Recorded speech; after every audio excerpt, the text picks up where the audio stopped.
اللہ رب العالمین کے لیے ہیں جن کے لیے صفات کمال اور صفات جلال ہیں۔ میں گواہی دیتا ہوں کہ اللہ کے سوا کوئی معبود برحق نہیں، وہ اکیلا ہے، وہ بڑا ہے، اس کا کوئی شریک نہیں۔ اور میں گواہی دیتا ہوں کہ ہمارے نبی اور سردار محمد صلی اللہ علیہ وسلم اس کے چنندہ اور برگزیدہ رسول ہیں۔ اے اللہ تو ان پر اور ان کے آل و اصحاب پر درود و سلام نازل فرما۔ اما بعد، اے مسلمانوں، میں خود کو اور آپ لوگوں کو اللہ تبارک و تعالیٰ کا تقوی اختیار کرنے کی وصیت کرتا ہوں۔ ارشاد باری تعالیٰ ہے، تم اپنے آپ کو تقوی سے آراستہ کرو کیونکہ یہی سب سے بہترین توشہ ہے۔ اللہ کے بندو،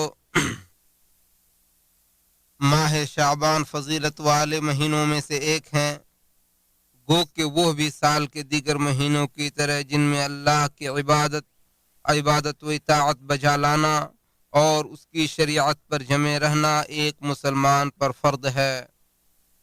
ارشاد باری تعالی ہے، اے ایمان والو، اللہ سے ایسے ڈرو جیسے اس سے ڈرنے کا حق ہے، اور دیکھو تم مرتے دم تک مسلمان ہی رہنا۔ اللہ کے بندو، اپنے اوقات کو غنیمت سمجھو اور ان میں اپنے رب کی رضامندی کے کام بجا لاؤ، اور جان لو کہ ہمارے رسول صلی اللہ علیہ وسلم ماہ شعبان کے اکثر ایام میں روزے رکھا کرتے تھے۔ عائشہ رضی اللہ عنہا فرماتی ہیں، میں نے نبی صلی اللہ علیہ وسلم کو ماہ شعبان سے زیادہ کسی اور مہینے میں روزہ رکھتے ہوئے نہیں دیکھا۔ بخاری و مسلم۔ اور مسلم کی روایت میں ہے کہ نبی صلی اللہ علیہ وسلم تھوڑے دنوں کے علاوہ پورے شعبان میں روزہ رکھتے تھے، اور سلف صالحین رحمہم اللہ ماہ شعبان کو تلاوت قرآن کا مہینہ کہا کرتے تھے، کیونکہ وہ اس مہینے میں بکثرت قرآن کی تلاوت کیا کرتے تھے۔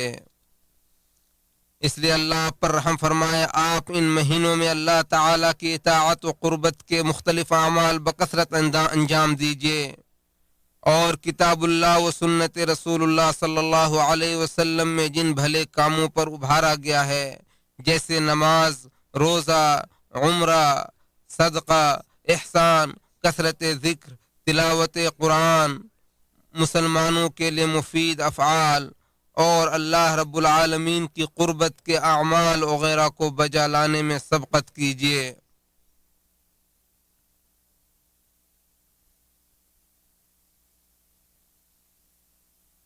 احمد اور نسائی نے اسامہ بن زید رضی اللہ عنہما سے روایت کیا ہے، وہ فرماتے ہیں کہ میں نے کہا، اے اللہ کے رسول صلی اللہ علیہ وسلم، آپ شعبان کے مہینے میں جس قدر زیادہ روزے رکھتے ہیں، اس قدر کسی اور مہینے میں نے آپ کو روزہ رکھتے ہوئے نہیں دیکھا۔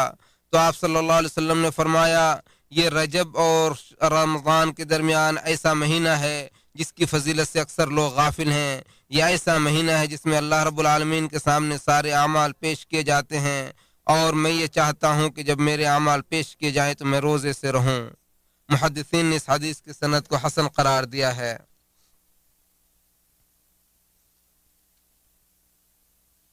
اور مسند احمد اور سنن ابو داؤد اور نسائی کی جو روایت میں جو ہے کہ جب شعبان کا نصف ہو جائے تو تم لوگ روزہ نہ رکھو، تو اکثر اہل علم نے اسے ضعیف قرار دیا ہے اور کہا ہے کہ اس حدیث کی سند اور متن دونوں منکر ہیں۔ اور جن لوگوں نے اس حدیث کو صحیح کہا ہے تو انہوں نے اس کا مفہوم یہ بیان کیا ہے کہ اس میں نصف شعبان کے بعد ان لوگوں کے لیے روزہ رکھنے کی ممانعت ہے جنہیں روزہ رکھنے کی عادت نہیں بلکہ وہ احتیاط کے طور پر رمضان سے پہلے روزہ رکھتے ہیں، لہٰذا ان کے لیے روزہ رکھنا درست نہیں ہے۔ اللہ آپ کی حفاظت فرمائے، آپ نیک اعمال میں جلدی کریں اور وقت کو غنیمت سمجھتے ہوئے قربت الہی کے کام انجام دیجیے۔ ارشاد باری تعالی ہے، اور اپنے رب کی بخشش اور اس جنت کی طرف دوڑ کر چلو جس کی وسعت آسمانوں اور زمینوں کے برابر ہے، جو پرہیزگاروں کے لیے تیار کی گئی ہے۔ میں انہی کلمات، اللہ تعالی ہمارے اور آپ کے لیے قرآن کو بابرکت بنائے، میں انہی کلمات سے اپنی بات کو ختم کرتا ہوں اور اللہ تعالیٰ سے مغفرت طلب کرتا ہوں۔ آپ بھی اس سے مغفرت طلب کریں، یقیناً وہ بہت زیادہ بخشنے والا اور رحم کرنے والا ہے۔ تمام تعریفیں اور بہت زیادہ تعریفیں اور پاکیزہ تعریفیں اللہ رب العالمین کے لیے ہیں۔ میں گواہی دیتا ہوں کہ اللہ کے سوا کوئی معبود برحق نہیں، وہ اکیلا، اس کا کوئی شریک نہیں، اور میں گواہی دیتا ہوں کہ ہمارے نبی محمد صلی اللہ علیہ وسلم اس کے بندے اور رسول ہیں۔ اللہ کے اما بعد، اے مسلمانوں، عظیم اصول و قواعد میں سے ایک یہ ہے کہ تمام بدعتیں حرام ہیں اور اللہ تعالیٰ کی عبادت فرمان الہی اور سنت نبوی کے مطابق ہی کرنا ہے۔ اور اللہ آپ کو توفیق دے۔ یہ بات جان لیجئے کہ 15ویں شعبان کی رات میں خصوصی طور پر نماز ادا کرنے اور دن میں روزہ رکھنے کی شریعت میں کوئی بھی معتبر دلیل نہیں ہے، بلکہ تمام فقہی مذاہب کے محقق علماء کرام نے اسے بدعت قرار دیا ہے۔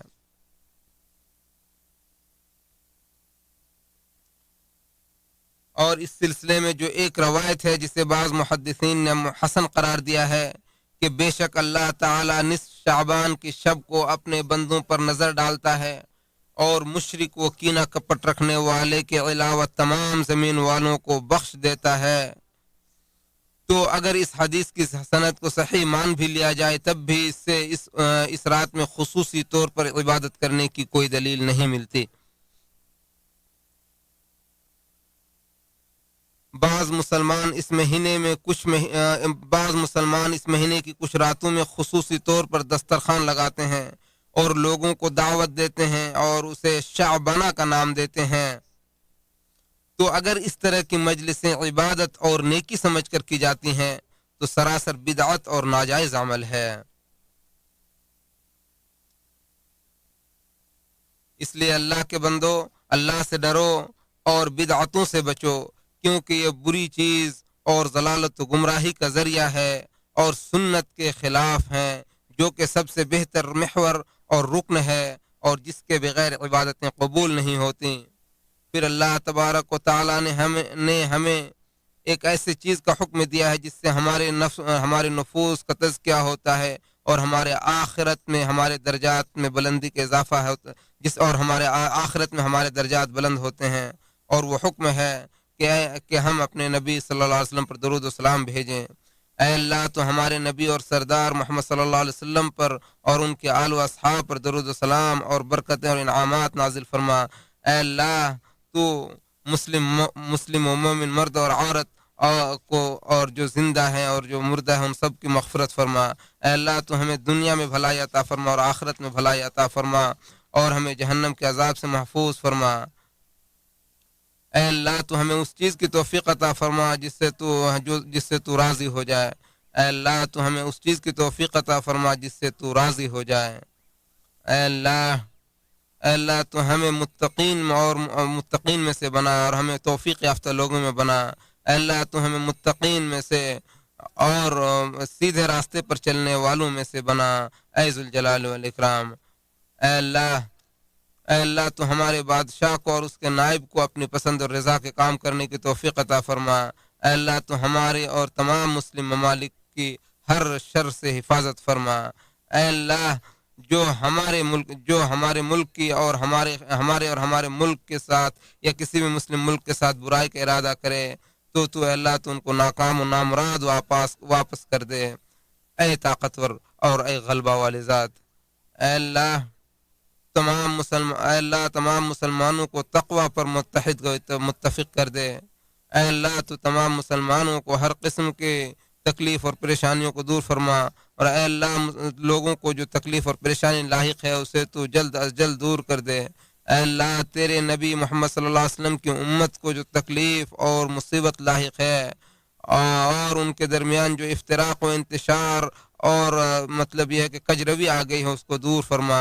اے اللہ تو امت مسلمہ کے تمام افراد کے خونوں کی حفاظت فرما۔ اے اللہ تو ہر جگہ امت مسلمہ کے افراد کے خونوں کی حفاظت فرما۔ اے اللہ ہر وہ شخص جو اپنے وطن سے دور ہے اور غائب ہے، اللہ تو انہیں صحیح سلامت اپنے وطن میں واپس کر دے۔ اے اللہ تو ان پر اپنی طرف سے اپنی خصوصی رحمت نازل فرما۔ اے اللہ تو ان پر اپنی خصوصی رحمت نازل فرما جس سے ان کے حالات سدھر جائیں اور ان کی پریشانیاں دور ہو جائیں۔ اے حی و قیوم، اے زندہ و جاوید ذات، اے اللہ تو ہم پر بارش نازل فرما۔ اے اللہ تو ہم پر بارش نازل فرما۔ اے اللہ تو ہم پر بارش نازل فرما۔ اے اللہ تو جانتا ہے جو ہم پر جو قحط سالی اور خشکی جو لاحق ہے اس سے تو اچھی طرح واقف ہے۔ اے ذوالجلال والاکرام، اے اللہ تو ہم پر بارش نازل فرما۔ اے اللہ تو ہم پر بارش نازل فرما۔ اے اللہ اے اللہ تو ہمارے گناہوں کی وجہ سے ہمارا مواخذہ نہ فرما، اے اللہ تو ہمیں اپنی برکتوں سے محروم نہ فرما، اے اللہ تو ہم پر اپنی برکتیں نازل فرما جس سے ہم تمام لوگوں سے بے نیاز ہو جائیں، اے ذوالجلال والاکرام۔ اے اللہ تو ہی بخشنے والا، تو ہی رحم کرنے والا، تو ہی بے نیاز ہے، تو ہی قابل تعریف ہے۔ اے اللہ تو ہمیں ناکام و نامراد واپس نہ فرما، اے اللہ تو ہمیں ناکام و نامراد واپس نہ فرما۔ اے اللہ، اے عزت و بزرگی والے رب، اے اللہ ہم تیرے مقابلے میں بہت ہی کمزور ہیں، اے اللہ تیرے مقابلے میں ہم بہت کمزور ہیں۔ اے اللہ تو ہی قائم و دائم والی ذات، قائم و دائم ذات ہے، اے اللہ تو قائم و دائم ذات ہے۔ اے اللہ تو ہم پر ایسی چیز نازل فرما جس سے ہم اپنی زندگی کو درست کر سکیں۔ اے اللہ تو ہم پر رحم فرما، اے اللہ تو ہم پر رحم فرما، اے اللہ تو ہم میں جو کمزور ہیں ان پر رحم فرما، اے اللہ ہم میں جو کمزور ہیں ان پر رحم فرما۔ اور ہماری آخری دعا یہ ہے کہ تمام تعریفیں اللہ رب العالمین کے لیے ہیں، اور درود و سلام نازل اللہ کے نبی جناب محمد رسول اللہ صلی اللہ علیہ وسلم پر۔